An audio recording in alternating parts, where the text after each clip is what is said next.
Welcome, I'm Maurice Jackson. I want to talk to you today about a blog I recently wrote entitled, Which Way?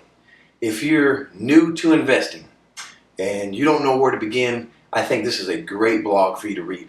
The first thing I address in Which Way is the difference between risk and volatility.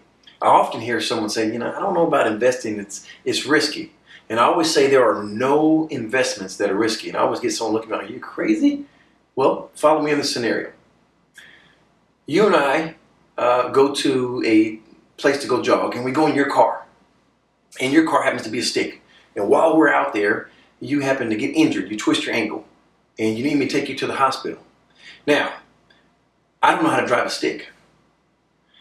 The investment in this scenario is the car.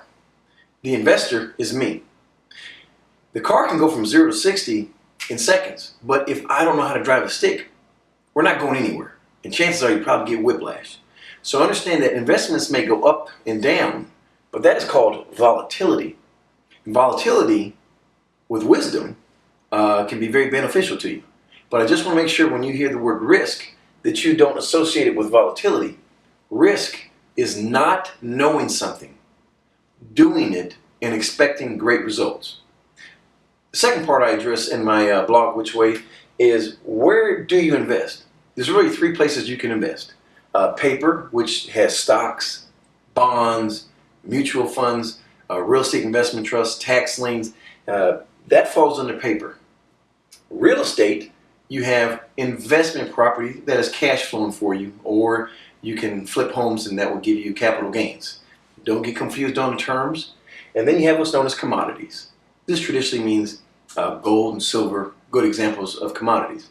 Now, real estate and paper tend to follow one another, and the opposite of commodities.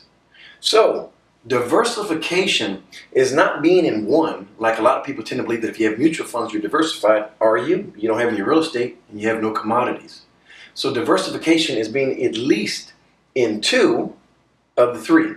You must have commodities, and I will address that in a future blog. But you need to be also in one of the 2. And the way to determine when to be in paper, real estate, or commodities is what is known as the Dow Gold ratio.